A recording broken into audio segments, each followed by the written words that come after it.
ಸಾಹಿತ್ಯ ಸ್ಪರ್ಶ ಕನ್ನಡ ಟಿವಿ ವೀಕ್ಷಕರಿಗೆ ಸ್ವಾಗತ ಸುಸ್ವಾಗತ.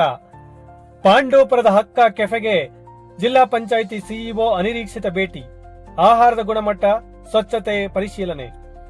ಜಿಲ್ಲಾ ಪಂಚಾಯಿತಿ ಮುಖ್ಯ ಕಾರ್ಯನಿರ್ವಾಹಕ ಅಧಿಕಾರಿ ಕೆಆರ್ ನಂದಿನಿ ಅವರು ಮಂಡ್ಯ ಜಿಲ್ಲೆ ಪಾಂಡವಪುರ ಪಟ್ಟಣದ ತಾಲೂಕು ಪಂಚಾಯಿತಿ ಕಚೇರಿ ಆವರಣದಲ್ಲಿ ನಿರ್ಮಾಣವಾಗಿರುವ ಅಕ್ಕ ಕೆಫೆಗೆ ಅನಿರೀಕ್ಷಿತ ಭೇಟಿ ನೀಡಿ ಆಹಾರದ ಗುಣಮಟ್ಟ, ಸ್ವಚ್ಛತೆ ಹಾಗೂ ಸೇವಾ ಕಾರ್ಯನಿರ್ವಹಣೆಯನ್ನು ಪರಿಶೀಲಿಸಿದರು. ಭೇಟಿಯ ವೇಳೆ ಅಕ್ಕ ಕೆಫೆಯಲ್ಲಿ ತಯಾರಿಸಲಾಗುತ್ತಿರುವ ಆಹಾರ ಪದಾರ್ಥಗಳ ಗುಣಮಟ್ಟ, ಅಡುಗೆಯ ಮನೆಯ ಸ್ವಚ್ಛತೆ, ಆಹಾರ ಸಂಗ್ರಹಣೆ ವಿಧಾನ ಹಾಗೂ ಗ್ರಾಹಕರಿಗೆ ಒದಗಿಸಲಾಗುತ್ತಿರುವ ಸೌಲಭ್ಯಗಳ ಕುರಿತು ಸಿಇಒ ಅವರು ಪರಿಶೀಲನೆ ನಡೆಸಿದರು. ಅಕ್ಕ ಕೆಫೆಯು ಮಹಿಳಾ ಸ್ವಸಹಾಯ ಸಂಘಗಳ ಮೂಲಕ ನಿರ್ವಹಿಸಲ್ಪಡುತ್ತಿರುವ ಹಿನ್ನೆಲೆಯಲ್ಲಿ ಗುಣಮಟ್ಟದ ಆಹಾರ ಹಾಗೂ ಸ್ವಚ್ಛತೆಯ ಮಾನದಂಡಗಳನ್ನು ಕಟ್ಟುನಿಟ್ಟಾಗಿ ಪಾಲಿಸುವಂತೆ ಸೂಚನೆ ನೀಡಿದರು. ಗ್ರಾಹಕರ ಆರೋಗ್ಯದ ದೃಷ್ಟಿಯಿಂದ ಆಹಾರ ತಯಾರಿಕೆ ಮತ್ತು ವಿತರಣೆಯಲ್ಲಿ ಯಾವುದೇ ನಿರ್ಲಕ್ಷ್ಯ ತೋರದಂತೆ ಸಿಬ್ಬಂದಿಗೆ ಸಲಹೆ ನೀಡಿದರು. ಮಹಿಳಾ ಸಂಘಗಳ ಆರ್ಥಿಕ ಸಬಲೀಕರಣಕ್ಕೆ ಅಕ್ಕ ಕೆಫೆ ಮಹತ್ವದ ವೇದಿಕೆಯಾಗಿದ್ದು, ಉತ್ತಮ ಸೇವೆ ಹಾಗೂ ಗುಣಮಟ್ಟದ ಮೂಲಕ ಸಾರ್ವಜನಿಕರ ವಿಶ್ವಾಸವನ್ನು ಮತ್ತಷ್ಟು ಹೆಚ್ಚಿಸಿಕೊಳ್ಳಬೇಕು ಎಂದು ಸಿಇಒ ಹೇಳಿದರು. ಈ ಸಂದರ್ಭದಲ್ಲಿ ತಾಲೂಕು ಪಂಚಾಯಿತಿಯ ಕಾರ್ಯನಿರ್ವಾಹಕ ಅಧಿಕಾರಿ ಎಂಎಸ್ ವೀಣಾ ಹಾಗೂ ಅಕ್ಕ ಕೆಫೆಯ ಸಿಬ್ಬಂದಿ ಉಪಸ್ಥಿತರಿದ್ದರು.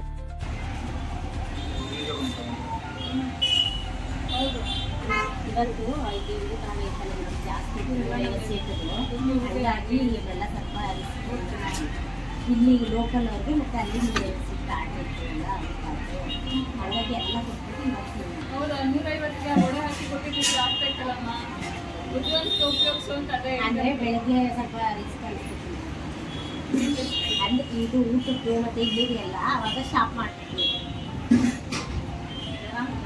ಜನ ಜಾಸ್ತಿ ಆಯ್ತದಲ್ಲ ಹೋಗಿ ಬಂದು ತರ್ಸ್ಕೊಳ್ಬೇಕು.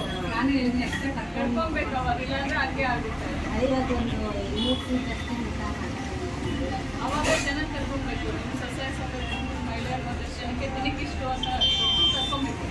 ಅವಾಗ ನಿಮಗೆ ಸರಿ ಹೋಗುತ್ತೆ. ಯಾವಾಗ ಜನ ಜಾಸ್ತಿ ಇರುತ್ತೋ ಒಂದು ದಿನಕ್ಕಿಷ್ಟು ಕೊಡ್ತೀನಮ್ಮ, ಇಷ್ಟೊಳಗೆ ಖರ್ಚು ಮಾಡಿದ್ರೆ ಇಂಥ ಕೆಲಸ ಅಂತ ಹೇಳಿ ಕರ್ಕೊಬೇಕು. ಅವಾಗ ನಿಮಗೆ ಈ ಥರ ಲಾಸ್ ಆಗೋಲ್ಲ, ಜನ ಚೆನ್ನಾಗಿ ವ್ಯಾಪಾರನ ಮಾಡ್ಬೋದು. ಇಲ್ಲಾಂದ್ರೆ ನೀವು ಬರೀ 1 ನಂಬರ್ಗೆ ಫಿಕ್ಸ್ ಆಗ್ತೀರಾ, ಇಷ್ಟಕ್ಕೆ ಮಾತ್ರ ನಂಗೆ ಮಾಡೋಕ್ಕಾಗೋದು. 50 ಜನ ಮೇಲೆ ಬಂದರೆ ನಾನು ಶೇಕ್ ಆಗ್ತೀನಿ ಅಲ್ವಾ, ಹಿಂಗೆ ಆಗುತ್ತೆ. ಎಲ್ಲ ಜಾಸ್ತಿ ಜನ ಹಂಗೆಲ್ಲ ಮಾಡ್ಕೊಂಡು ಅದಕ್ಕೆ ಹೇಳ್ತಾರದು ಒಂದು ದಿನಕ್ಕೆ ಇಷ್ಟು ಅಂತ ಇಟ್ಕೊಂಡು 1 ಜನ ಹೆಣ್ಮಕ್ಳನ್ನ ಸೇರ್ಕೊಂಡು ಇನ್ನೂ ಜಾಸ್ತಿ ಸೆಕ್ರೇಟ್ ಮಾಡೋಕ್ಕಾಗುತ್ತೆ. ಇಲ್ಲಾಂದ್ರೆ ಆಗಲ್ಲ.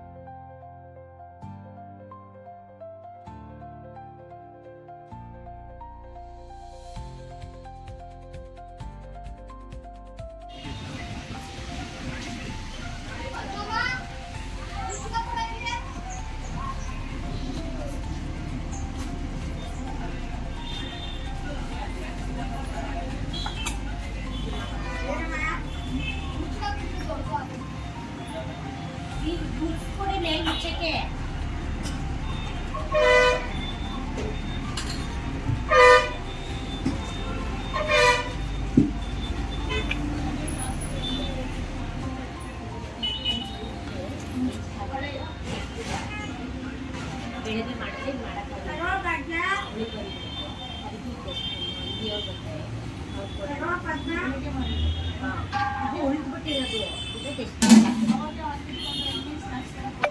ಇಲ್ಲ ಮಾಡೋದು ಮಧ್ಯಾಹ್ನ ನೀರು ಬಂದ್ಬಿಡುತ್ತಲ್ಲ ಅದು ವೇಸ್ಟ್ ಆಗ್ತಾಯಿಲ್ಲ. ಅದಕ್ಕೆ ಲಾಸ್ ಅಂತ ನಿಮಗೆ ಎಷ್ಟು ಆಗ್ಬಿಟ್ಟಿದೆ ಗೊತ್ತು. ಎಷ್ಟು ಆಗ್ತಾರೆ ಮೊದಲೇ ಬೆಳಗ್ಗೆನೇ ಒಡೆ ಹಾಕಿ ಇಟ್ಕೊಂಡಿದ್ದೆ, ಸಂಜೆ ಸ್ನ್ಯಾಕ್ಸ್ ಕೊಡ್ಬೋದಿತ್ತಲ್ವ, ಇಲ್ಲ ಮಧ್ಯಾಹ್ನ ಒಂದು ಸೈಡ್ಸ್ಗೆ ಕೊಡ್ಬೋದಿತ್ತಲ್ವ, ಬಿಸಾಕೋಬೇಕು ಅಲ್ವಾ. ಸರಿ ಅಂತ ನಾನು ಮಾಡ್ಕೊಳ್ಳೋದೇ ಲಾಸು. ಒಂದೊಂದು ಲಾಸ್ ಆದರೂ ವೇಸ್ಟು.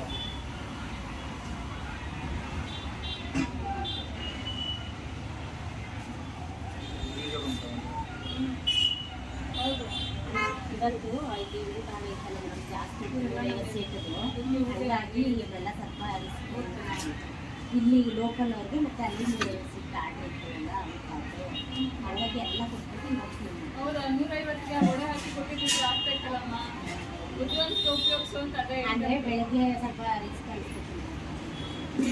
ಅಂದ್ರೆ ಇದು ಊಟದ್ದು ಮತ್ತೆ ಇಲ್ಲಿದೆಯಲ್ಲ ಅವಾಗ ಶಾಪ್ ಮಾಡ್ತೀವಿ. ಜನ ಜಾಸ್ತಿ ಆಯ್ತು ಅವಾಗ ಜನ ಹೋಗಿ ಬಂದು ಕರ್ಕೊಳ್ಬೇಕು. ನಾನು ಹೇಳಿದ್ರೆ ಕರ್ಕೊಳ್ಬೇಕು ಅವಾಗ, ಇಲ್ಲಾಂದ್ರೆ ಹಂಗೆ ಆಗುತ್ತೆ.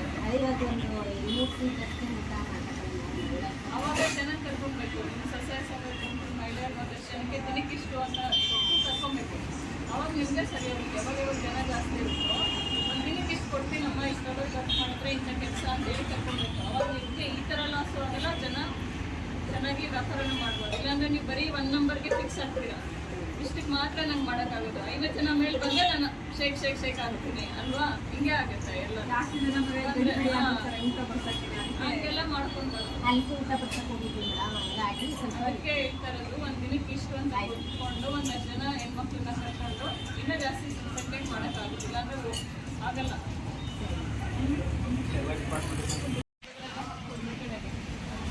ಬಿಲ್ಲಾದರೂ ಹಾಕ್ಸ್ಕೊಳ್ಳಿ,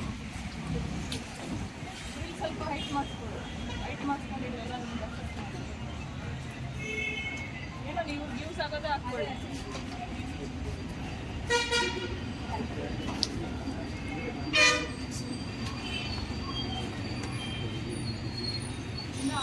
ಇವತ್ತು ಗೊತ್ತಾಗಿದೆ ಮೇಡಮ್, 3 ಜನ ಬೇಕು ಗೊತ್ತಾಗಿದೆ. ಅಂಥ ದಿನಗಳಲ್ಲಿ ಕರ್ಕೊಳ್ಳಿ. ಒಂದು ದಿನಕ್ಕೆ ಇಷ್ಟು ಕೊಡ್ತೀವಮ್ಮ, ದೋಸೆ ಮಾಡೋದನ್ನ ದೋಸೆ ಅವ್ರು ಬಂದವರು ಎಷ್ಟೋ ದೋಸೆ ಈಗ ಅದೇ ಇಂಡಿಯನ್ಸ್ಗಳ ಜೊತೆಯಲ್ಲಿ ಈ ಥರ ಜಾಸ್ತಿ ಜನ ಬಂದಾಗ ನಿಮ್ಮ ಜೊತೆ ಇರ್ತದೆ. ನಿಮ್ಮ ಒಕ್ಕೂಟದಲ್ಲಿರೋರು ಇನ್ನೂ ಎಷ್ಟೊಂದು ಜನ ಇರ್ತಾರಲ್ಲ, ಅವ್ರಿಗೆ ಕಳಿಸ್ಕೊಡಿ. ಅವ್ರಿಗೊಂದು ದಿನಕ್ಕೆ ಇಷ್ಟೊಂದು ಕೊಡ್ತೀವಿ ಅಂತ ಮಾಡಿ